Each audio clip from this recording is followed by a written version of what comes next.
ಬೆಳಗ್ಗೆಯೇ ನಿರ್ಧಾರ ಆಗಿತ್ತ ಹಾಗಾದ್ರೆ ರಾಜಣ್ಣ ರಾಜೀನಾಮೆ ವಿಚಾರ. ಕಾರ್ನಲ್ಲೇ ಕೂತು ಸಿಎಂ ಸಿದ್ದರಾಮಯ್ಯ ಮಾತುಕತೆ ಆಡಿದ್ರಂತೆ. ಫೋನ್ನಲ್ಲಿ ಸುಮಾರು 5 ನಿಮಿಷಗಳ ಕಾಲ ಚರ್ಚೆಯಾಗಿದೆ. ಕಾರ್ನಿಂದ ಎಲ್ಲರನ್ನೂ ಇಳಿಸಿದ್ದಾರೆ. ಬಳಿಕ ಸಿಎಂ ಸಿದ್ದರಾಮಯ್ಯ ರಾಜಣ್ಣ ಜೊತೆ ಚರ್ಚೆ ಮಾಡಿದ್ದಾರೆ. ಒಬ್ಬರೇ ಮಾತನಾಡಿದ್ದಾರೆ ಅವ್ರ ಜೊತೆಗೆ. ಬೆಳಗ್ಗಿನ ಹಾಗಾದ್ರೆ ಈ ಡಿಸಿಷನ್ ಆಗ್ಬಿಟ್ಟಿತ್ತ. ಕೆಎನ್ ರಾಜಣ್ಣ ರಾಜೀನಾಮೆ ಕೊಡ್ಬೇಕು ಅನ್ನುವಂತ ನಿರ್ಧಾರ ಬೆಳಗ್ಗಿನೇ ಆಗಿತ್ತ. ಅಧಿವೇಶನದ ಮೊದಲ ದಿನ ಆದಂತ ಬದಲಾವಣೆಯನ್ನ ನೋಡಿ. ವಿಪಕ್ಷ ನಾಯಕರು ವಿಪಕ್ಷದವರು ಹೇಳ್ತಾ ಇದ್ದಂತೆ ಸೆಪ್ಟೆಂಬರ್ ಕ್ರಾಂತಿ ಅಕ್ಟೋಬರ್ ಕ್ರಾಂತಿ ಅಂತಿದ್ರು. ಆದ್ರೆ ಆ ಕ್ರಾಂತಿ ಆಗಸ್ಟ್ ನಿಂದಾನೇ ಶುರುವಾಗಿದೆ. ಅಧಿವೇಶನದ ಮೊದಲ ದಿನವೇ ಆಗಿರುವಂತ ತಲೆದಂಡ ಇದು.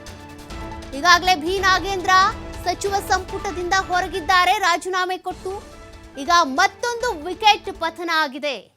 ಈ ವಿಕೆಟ್ ಪತನ ಆಗೋದಕ್ಕೆ ಹೈಕಮಾಂಡ್ ಸೂಚನೆನೇ ಕಾರಣ ನೋಡಿ. ಬೆಳಗ್ಗೆ 5 ನಿಮಿಷಗಳ ಕಾಲ ಸಿಎಂ ಸಿದ್ದರಾಮಯ್ಯನವರು ಫೋನ್ನಲ್ಲಿ ರಾಜಣ್ಣ ಜೊತೆ ಚರ್ಚೆ ಮಾಡಿರುವಂಥ ವಿಜುವಲ್ಸ್ ಅನ್ನ ನೀವು ಗಮನಿಸ್ತಾ ಇದ್ದೀರಾ. ಕಾರ್ನಲ್ಲಿ ಇದ್ದವ್ರನ್ನ ಕೆಳಗಿಳಿಸಿದ್ದಾರೆ, ರಾಜಣ್ಣ ಜೊತೆ ಚರ್ಚೆ ಮಾಡಿದ್ದಾರೆ. ಹಾಗಾದ್ರೆ ಇದೆಲ್ಲವೂ ಕೂಡ ಬೆಳಗ್ಗೆಯೇ ನಿರ್ಧಾರವಾಗಿತ್ತ. ಗೊತ್ತಾಗಿದ್ದು ಲೇಟ್ ಆಗಿ, ಆದರೆ ಬೆಳಗ್ಗೆನೆ ರಾಜಣ್ಣ ಅವರಿಗೆ ಗೊತ್ತಿತ್ತು ರಾಜೀನಾಮೆ ಕೊಡಬೇಕು ಅನ್ನುವಂಥ ವಿಚಾರ. ಹಾಗಾದ್ರೆ ಸೂಚನೆ ಬಂದಿದ್ದು ಯಾವಾಗ ಸೂಚನೆ ಕೊಟ್ಟಿದ್ದು ಹೈಕಮಾಂಡ್? ರಾಜಣ್ಣ ಅವರು ಹೇಳಿಕೆ ಕೊಟ್ಟ ನಂತರನೇ ಇದ್ರ ಬಗ್ಗೆ ಯೋಚನೆ ಮಾಡಿದ್ರ? ಈ ರೀತಿ ಪದೇ ಪದೇ ಹೇಳಿಕೆ ಕೊಡ್ತಾ ಇರೋದು ಸರಿ ಹೋಗ್ತಾ ಇಲ್ಲ, ಪಕ್ಷಕ್ಕೆ ಮುಜುಗರ ಆಗ್ತಾ ಇದೆ.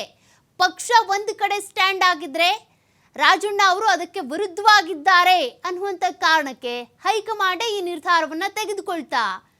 ನಿಜಕ್ಕೂ ಕೂಡ ಕಾಂಗ್ರೆಸ್ ವಲಯದಲ್ಲಿ ರಾಜ್ಯ ನಾಯಕರು ಹಾಗೂ ಹೈಕಮಾಂಡ್ ನಾಯಕರು ಇವರ ಮಧ್ಯೆ ಆಗಿರುವಂಥ ಚರ್ಚೆ ಆದ್ರೂ ಏನು? ಈ ಡಿಸಿಷನ್ ಮೇಕಿಂಗ್ ಮಾಡಿದ್ದಾದ್ರೂ ಯಾರು? ಹೈಕಮಾಂಡ್ ಸೂಚನೆ ಕೊಟ್ಟಿದ್ದು ಯಾವಾಗ? ಇದ್ರ ಬಗ್ಗೆ ಸಿಎಂ ಸಿದ್ದರಾಮಯ್ಯನವರು ಕೂಡ ಚರ್ಚೆ ಮಾಡಿರ್ತಾರೆ. ರಾಜೀನಾಮೆ ಕೊಡೋದೇ ಫೈನಲ್ಲ, ಬೇರೆ ಏನಾದರೂ ಚರ್ಚೆ ಮಾಡಬಹುದಾ, ಬೇರೆ ಏನಾದರೂ ದಾರಿ ಇದೆಯಾ, ಇದ್ರ ಬಗ್ಗೆ ಕೇಳಿರಬಹುದು. ಕಾರಣ ಆಪ್ತರು ಆಪ್ತ ಸಚಿವರು ಅನ್ನುವಂಥ ಕಾರಣಕ್ಕೆ. ಬಟ್ ಹಂಗಿದ್ರೂ ಕೂಡ ರಾಜಣ್ಣ ಇವತ್ತು ರಾಜೀನಾಮೆ ಕೊಡಲೇಬೇಕಾಯಿತು. ಇದ್ರ ಹಿಂದೆ ಇರೋದಾದ್ರೂ ಯಾರು ಹಾಗಾದ್ರೆ? ಸಾಕಷ್ಟು ಚರ್ಚೆ ಆಗ್ತಾ ಇದೆ 3-4 ತಿಂಗಳುಗಳಿಂದ. ಒಂದು ಸಿಎಂ ಬದಲಾವಣೆಗೆ ಸಂಬಂಧಪಟ್ಟಂತೆ, ಅದೇ ರೀತಿಯಾಗಿ ಕೆಪಿಸಿಸಿ ಅಧ್ಯಕ್ಷ ಸ್ಥಾನಕ್ಕೆ ಸಂಬಂಧಪಟ್ಟಂತೆ ಇವೆಲ್ಲ ಬೆಳವಣಿಗೆಗಳ ಮಧ್ಯೆ ರಾಜ್ಯ ಸಚಿವ ಸಂಪುಟ ಸರ್ಜರಿ ಬಗ್ಗೆನೂ ಕೂಡ ಚರ್ಚೆ ಇತ್ತು. ಬಟ್ ಡಿಸೆಂಬರ್ನಲ್ಲಿ ಇದಕ್ಕೆ ಸರ್ಜರಿಗೆ ನಾವು ಕೈ ಹಾಕೋಣ ಅಂತ ಸಿದ್ದರಾಮಯ್ಯನವರೇ ಸ್ವತಃ ರಾಹುಲ್ ಗಾಂಧಿಯವರ ಬಳಿ ಹೇಳಿದ್ರು. ಆದರೆ ಅವರ ಆಪ್ತರೇ, ಸಿದ್ದರಾಮಯ್ಯನವರ ಆಪ್ತರೇ ಈಗ ಸಚಿವ ಸ್ಥಾನದಿಂದ ಕೆಳಗಿಳಿಯುವಂತೆ ಆಯಿತು. ಹಾಗಾದ್ರೆ ನಿಜಕ್ಕೂ ಕೂಡ ಕೆಎನ್ ರಾಜಣ್ಣ ಎಡವಿದ್ದಲ್ಲಿ? ಅವ್ರು ಕೊಟ್ಟಂತ ಹೇಳಿಕೆಗಳ ಬಗ್ಗೆ ರಾಜೇಂದ್ರ ಅವರು ಈಗಲೂ ಕೂಡ ಸಮರ್ಥನೆ ಮಾಡ್ಕೊಳ್ತಾ ಇದ್ದಾರೆ.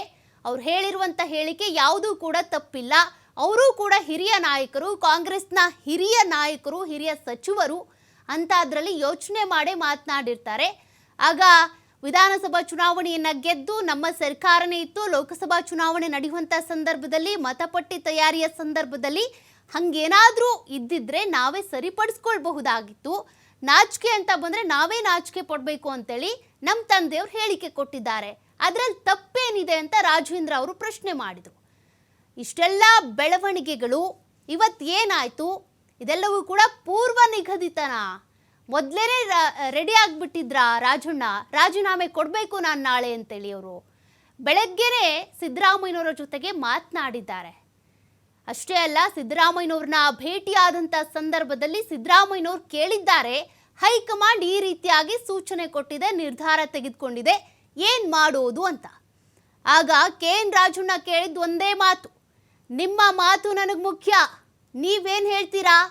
ನೀವು ಈಗಲೇ ರಾಜೀನಾಮೆ ಕೊಡಿ ಅಂದ್ರು ನಾನು ಕೊಡ್ತೀನಿ ಅಂತ ಅಲ್ಲೇ ಟೇಬಲ್ ಮೇಲಿದ್ದಂಥ ಒಂದು ಬಿಳಿ ಪೇಪರನ್ನು ತೆಗೆದುಕೊಂಡು ಅಲ್ಲೇ ರಾಜೀನಾಮೆ ಪತ್ರವನ್ನು ಬರೆದು ಕೊಟ್ಟು ಹೋಗಿದ್ದಾರಂತೆ ಕೆಎನ್ ರಾಜಣ್ಣ. ಅಂದರೆ ಸಿದ್ದರಾಮಯ್ಯನವರ ಮೇಲೆ ಅಷ್ಟೊಂದು ವಿಶ್ವಾಸ, ನಂಬಿಕೆ ಅವರಿಗೆ. ಇವರು ನನ್ನ ವಿಚಾರದಲ್ಲಿ ಸರಿಯಾದ ನಿರ್ಧಾರವನ್ನು ತೆಗೆದುಕೊಳ್ತಾರೆ ಅನ್ನುವಂಥ ವಿಶ್ವಾಸ ಕೆಎನ್ ರಾಜಣ್ಣ ಅವ್ರಿಗೆ. ಕೆಎನ್ ರಾಜಣ್ಣ ಅವರ ತಲೆದಂಡ ಈಗ ಆಗಲೇಬೇಕಾಗಿತ್ತ ಹಾಗಾದ್ರೆ?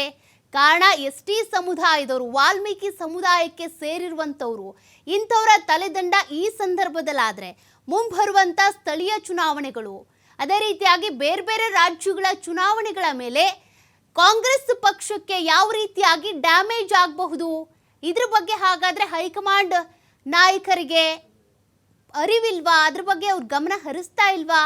ಏಕಾಏಕಿಯಾಗಿ ರಾಜಣ್ಣ ಅವರ ರಾಜೀನಾಮೆ ಕೊಡಿಸೋದಕ್ಕೆ ಏನೇನು ಕಾರಣಗಳಿರಬಹುದು? ಮೇಲ್ನೋಟಕ್ಕೆ ಕಾಣ್ತಾ ಇರುವಂಥ ಕಾರಣಗಳೇ ನಿಜಾನಾ?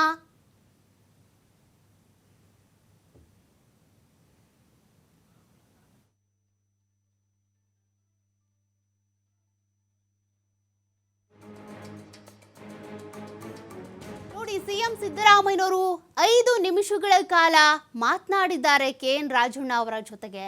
ಏನಿದು, ಏನು ಕತೆ ಅಂತ ನೀವು ಬಿಜೆಪಿಯಲ್ಲಿ ನೋಡ್ತಾ ಇದ್ರಿ ಒಂದಷ್ಟು ಬೆಳವಣಿಗೆಗಳನ್ನು. ಬಸನಗೌಡ ಪಾಟೀಲ್ ಯತ್ನಾಳ್ ಅವರು ಮಾಡಿದಂಥ ಹೇಳಿಕೆಗಳು, ಕೊಟ್ಟಂಥ ಹೇಳಿಕೆಗಳು, ಆದಂಥ ಬೆಳವಣಿಗೆಗಳು ಅಷ್ಟಿಷ್ಟಲ್ಲ. ಅವ್ರಿಗೆ ಎಷ್ಟು ಬಾರಿ ಹೈಕಮಾಂಡ್ ವಾರ್ನ್ ಮಾಡ್ತು, ತದನಂತರ ಅವ್ರನ್ನ ಉಚ್ಚಾಟನೆ ಮಾಡಿತ್ತು.